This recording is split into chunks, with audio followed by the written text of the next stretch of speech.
Bet prieš išeinant iš namų labai yra svarbu pasidaryti apšilimą, tai yra apšildyti savo kūną. Nuo ko pradėsim? Reikia išjudinti mano pėdą. Antras dalykas, ką reikia išjudinti, tai mes tikrai išjudinsim kelius. Tai kitas pratimas, tai yra mes išjudinsim liemenį. O dabar tokį darysim susukimą, taip. Labai nesudėtingai lenkiuosi į priekį, šiek tiek atgal.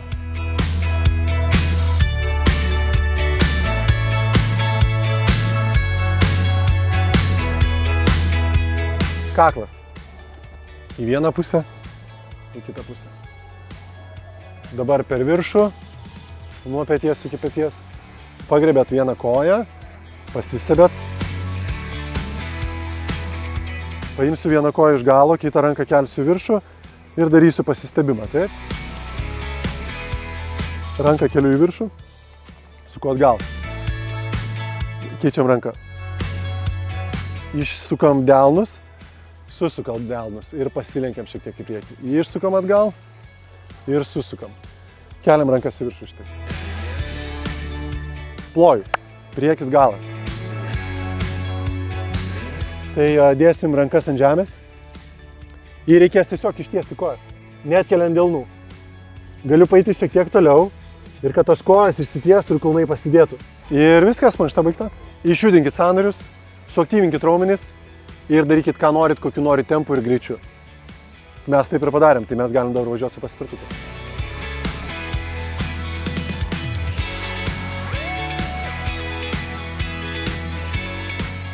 Pirmas dalykas, kurį visada reikia akcentuoti, ir tai yra kelių eismo taisyklėse parašyta, arba dviračio kelių eismo taisyklėse, kad reikalinga šalma. Šalmą turim, pirma pradžia yra dantys. Jeigu mes važiuojam per lygų paviršių, mes net nejaučiam, bet yra labai smulki vibracija. Jinai yra ne tik dantim, bet jinai yra ir stuburui. Tai stuburui mes nieko nepadarysim, apart to, kad galim šiek tiek pritūpti. Ir mūsų pritūpimas reiškia, kad mes pritūpę išvengiam, žodžiu, vibracijos į stuburą. Tai čia vienas. Dantim nukapa. Kodėl? Amortizacija tenais yra. Nes kitu atveju nusidaužysit per laiką ir ypatingai, jeigu tai darot pastoviai. Tai jeigu kapas nėra ką daryti, nesukaskit dantų. Tai pirmasis patarimas bus toks ir mes mėginsim važiuoti kažkur bekelę, kur atsiras vibracija ir ten jūs pajusit tą dalyką, kad iškart natūraliai susispaudžia dantis ir pabandykit važiuoti, jų nesuspaudę. Jeigu jūs važiuosit ar per bekelę, ar per nelygų paviršių, iš karto stovint tiesiai yra didžiulis pavojus man ir stuburui, ir keliam, ir nuvirsti yra žymiai lengviau. Todėl aš tik matau, kad mano keičiasi paviršius, aš iš karto tupiuosi. Ir mano tas pritūpimas yra normali reakcija. Kada dažniausiai pritupia, tai motociklas važiuoja per gulinčią apsaugą, kad sulėtinti greitį. Ir jie iš karto taip truputį kilstelna save nuo motociklo, jisai suamortizuoja, keliai padeda tą padaryti. Tai čia mes taikome lygiai tokį patį principą. Tai dabar manau, kad pravažiuojam ratą ir pasižiūrėkit tas pritūpimo momentas, kaip jisai jums suveikia. Jokiais atvejais neturėtumėm vairo laikyti vieną ranką. Aš tik paleidžiu vairą ir prarandu koncentraciją. Vairas pradeda judėti taip, yra didelė tikimybė, kad tą vairą arba į vieną arba į kitą aš pusę užsuksiu ir skrisiu lauk. Jokiais būdais netraukit telefono, patikrinti, paskambinti, atsiliepti ir taip toliau. Su tuo kartu eina ir ausinės, nes jeigu ausinė yra, jinai gali iškristi, aš pasižiūrėsiu, kur jinai nukrito ir aš jau kažkur atsitrenkiau. Tada ausinės abidvi uždėtos, stabiliai laikosi, bet aš nieko negirdžiu, kas vyksta aplinkui.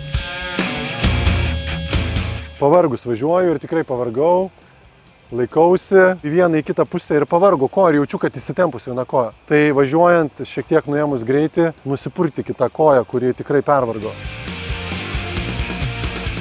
Natūralu ir normalu žmogui važiuojant klubą pametam į šoną ir va čia važiuojam. Tai reiškia, mes visada mėginsime atsistoti į tą pusę, kur mūsų perspausta vieta yra, kad ją pailsinti. Bet šitaip važiuojant, aš kiekvieną dieną tą praktikuosiu, darysiu ir aš turėsiu galiausiai nugaros kažkokią išvaržą arba skausmus nugaroj. Mano rekomendacija yra išvengti tokio klubų vaikščiojimo arba tada labai sąmoningai vienoj pusėj pastoviu, kitoj pusėj pastoviu. Tas permetimas, taip? O geriausiai tai būtų iš viso niekur nieko nemėtyti, o važiuoti pritūpus arba stovėti tiesiai įtempus pilvo raumenis. Tai dabar mes praktikuosimės važiavimą ir kojos nupurtimą. Iš saugaus važiavimo ir kelių eismo taisyklių prieš įvažiuojant į pėsčiųjų perėją mes turim sustabdyti, pilnai nulipti ir nueiti. Aš žinau, kaip yra lengva, ir kaip yra patogu tiesiog važiuoti, apsižiūrėti, nieko nėra ir važiuoti. Bet visada prisiminkim vieną dalyką, kad ne tik mes vieni esam dalyviai. O dabar pasipraktikuosim labai svarbų dalyką. Tai dabar darysim taip, kas 3 spirimusis pakeičiu koją.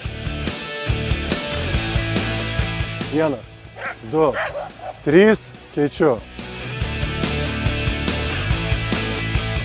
Tai tas važiavimas dviese ir aš jį labai dažnai pastebiu. Dar viena taisyklė iš kelių eismo, kad važinėjom po 1, po 2 negalima, netgi ir su vaiku negalima. Tai dar akcentuojam vieną dalyką, kuris yra irgi priskiriamas prie saugaus važiavimo, tai yra rinktis takus ir važiuoti takais, kurie yra skirti būtent dviratėm priemonėm. Tai yra dviračių takai arba kad ir čia parke, kur yra pėsčiųjų ir dviračių takas. Jau tuo atveju, kai jau baigėsi dviračių takas arba pėsčiųjų dviračių takas, tai tada tik tai tokiu atveju galima važiuoti per pėsčiųjų takus, vėlgi apribojant greitį ir imantis visų saugumo priemonių.